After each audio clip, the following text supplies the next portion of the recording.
Alors, bonjour et bonsoir, salut, bienvenue sur Parlons Voyage.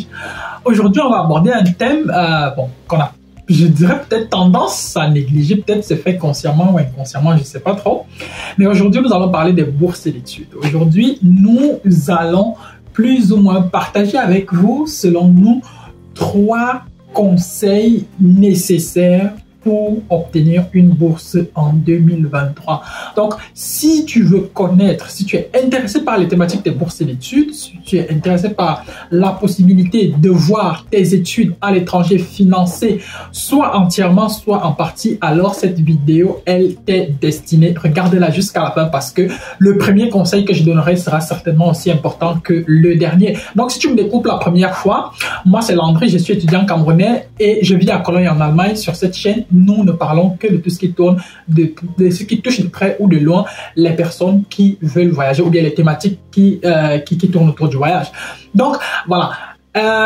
Au-delà des informations que nous vous donnons ici, je tiens d'abord à rappeler aussi que Parlons Voyage, c'est la chaîne YouTube de l'entreprise Diaspora Placement Consulting située à Yaoundé au Carrefour, mais ça si Immeuble Express, c'est chaîne en face de la station Total 3e étage. Nous sommes ouverts de lundi à vendredi de 8h à 16h. Et au-delà de l'accompagnement visa, nous proposons également aussi des cours de langue et notre rentrée en cours, elle est prévue le 24. Elle est pour le 24 avril de ce mois. Donc, si tu veux commencer les cours de langue, aussi bien pour cette rentrée ou bien pour une rentrée à venir, tu peux nous contacter et nous serons ravis de te compter parmi nos nombreux étudiants. Donc, au cours des prochaines 10 minutes environ, je m'en vais te donner tout ce que tu dois savoir sur comment faire pour obtenir une bourse d'études en 2023.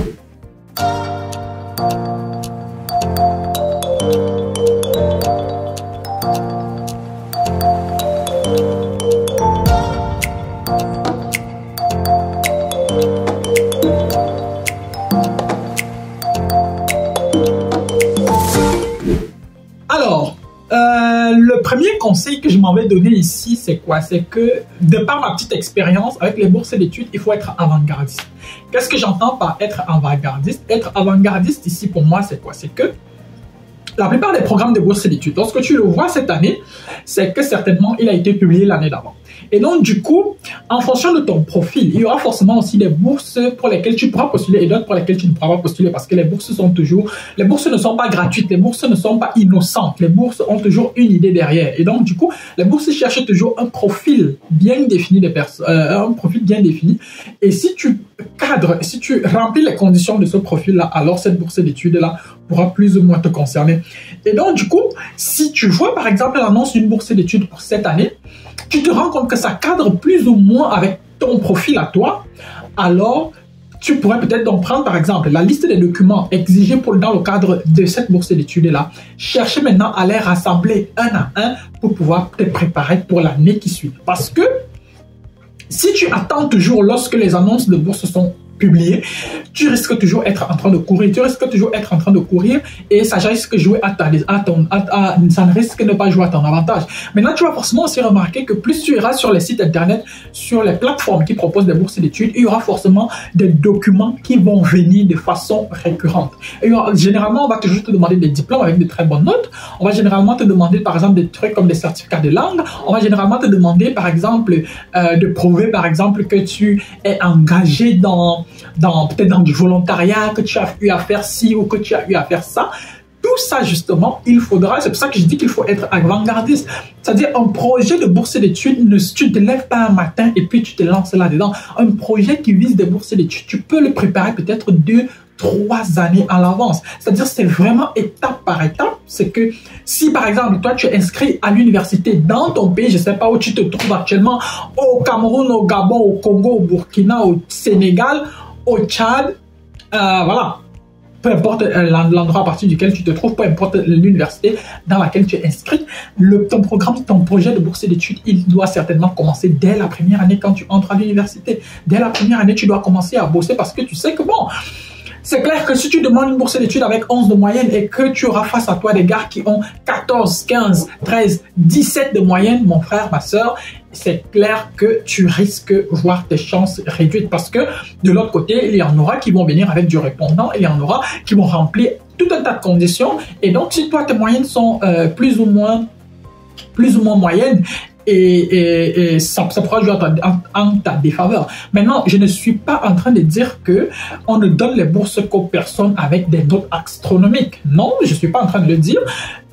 Déjà, moi, j'ai eu une bourse d'études alors que j'avais, par exemple, obtenu une licence avec pratiquement moins de 12 de moyenne. Pourtant, j'ai réussi à avoir une bourse d'études. Pourquoi? Parce que j'avais d'autres arguments dans mon dossier qui, bon, je ne vais pas dire qui dépassaient, mais qui essayaient plus ou moins de combler le déficit que j'avais du côté de mes notes. J'avais autour des 11 de moyenne, alors que j'avais d'autres, c'est-à-dire j'étais engagé au niveau de l'université, j'étais dans les mouvements estudiantins, j'avais, et donc ça a aussi, ces points-là ont également aussi permis de redorer mon blason, et ce qui m'a certainement donc mis plus ou moins en haut par rapport à mes concurrents dans le cadre de la bourse d'études que j'ai obtenue il y a de cela 5 ans environ. Le deuxième point sur ma liste, c'est quoi? C'est que si tu es intéressé par les bourses d'études, alors tu l'as très probablement remarqué, il y a beaucoup plus de bourses d'études pour ce qui est des masters et des doctorats. C'est-à-dire, il y a très peu de bourses d'études pour les cycles licence, et le peu de bourses d'études qu'il y a même pour le cycle licence demande autre chose. C'est-à-dire, on va généralement, par exemple, pour ceux qui veulent, par exemple, obtenir des bourses pour les pays comme les États-Unis, il y aura forcément, par exemple, le côté sport, peut-être le côté artistique, ou bien on veut voir si tu as autre chose. C'est-à-dire, on cherche autre chose, et puis, en plus de ce qu'on cherche là, on cherche juste quelqu'un qui est étudiant et qui a autre chose qu'on est en train de chercher. Autre chose, là, ça peut par exemple être le sport. Le sport, maintenant, c'est clair qu'on ne va pas, une bourse d'études destinée aux basketteurs ne va pas, par exemple, recruter quelqu'un qui est bon en gymnastique. Donc, tu vois qu'une bourse d'études, et comme j'ai dit dès le départ, c'est que les bourses d'études ne sont pas innocentes. Les bourses d'études ne cherchent pas juste n'importe qui pour chercher n'importe qui. Les bourses d'études ont les yeux. Elles savent déjà plus ou moins le type de personnage, le type de personne auquel elles s'adressent. Et donc, du coup, il faut juste te rassurer que toi, tu remplis les conditions. Et comme je disais sur le point précédent, c'est que si on lance une bourse d'études cette année, il est fort probable qu'on la lance peut-être l'année d'après, quitte à ce que la bourse soit officiellement annulée. Mais si on la relance, il est fort probable que ce qu'on a demandé l'année dernière soit encore ce qu'on va demander cette année. Et donc, du coup, il vaut mieux que tu commences également aussi à te préparer là-dessus. Maintenant, comme je disais, il y a beaucoup plus de bourses pour les cycles master et pour les cycles doctorat.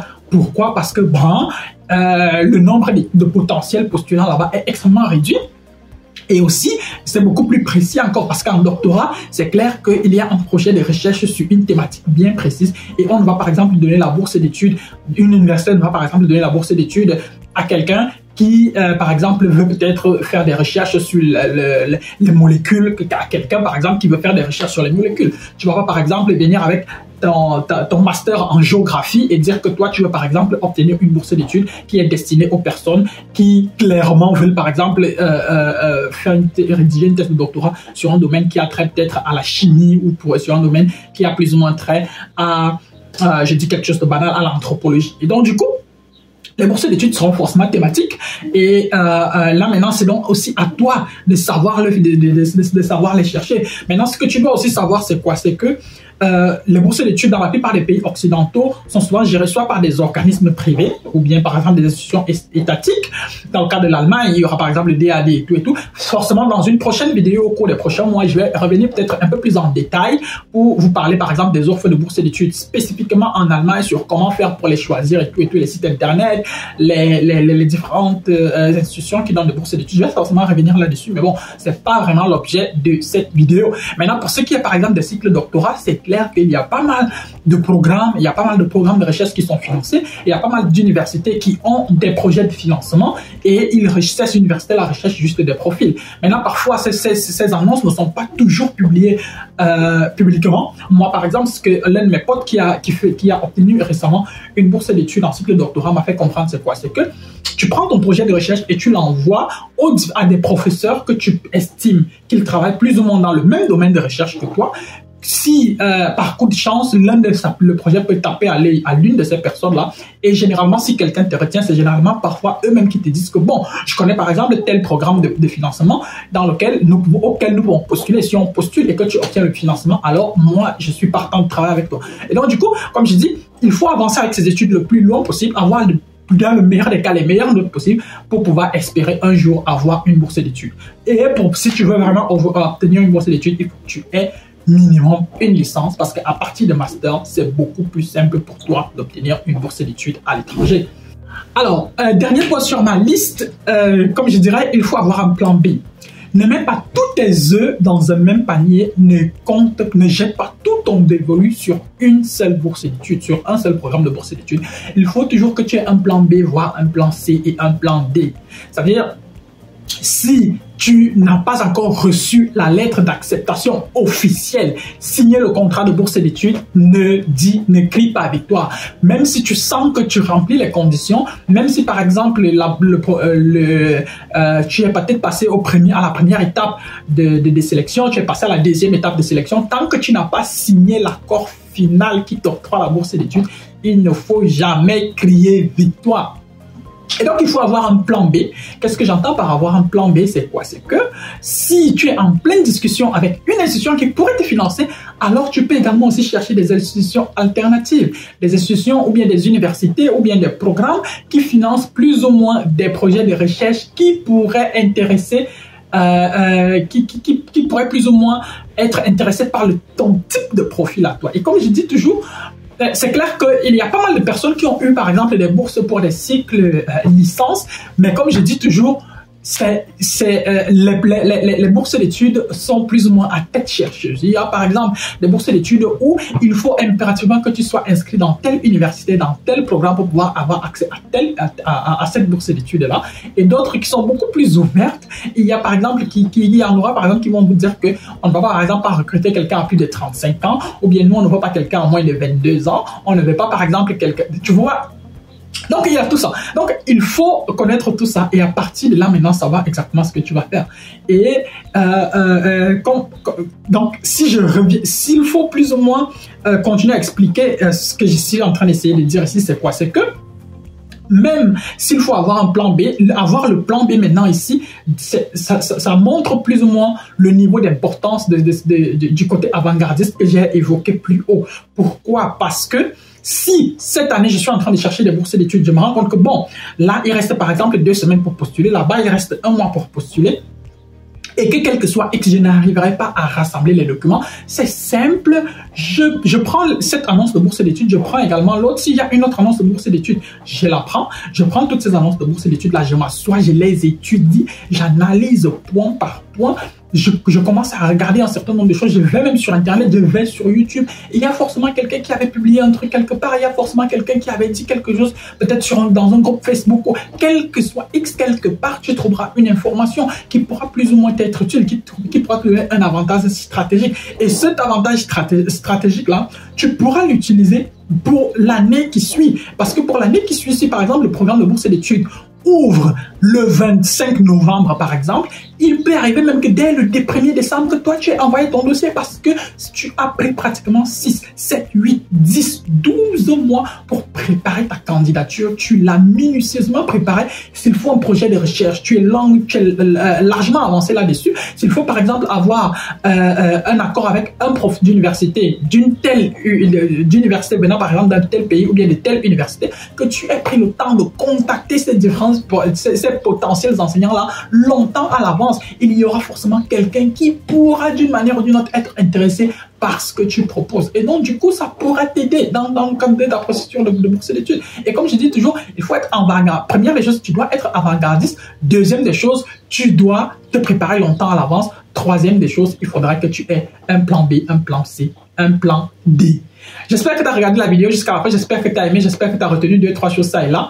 Et voilà. J'espère que si tu n'es pas encore abonné, n'hésite pas à t'abonner. Si tu as aimé la vidéo, like la vidéo, commente, partage et rendez-vous à la prochaine vidéo. J'espère pouvoir te retrouver d'ici à là. Bien des choses à toi. Ciao, ciao.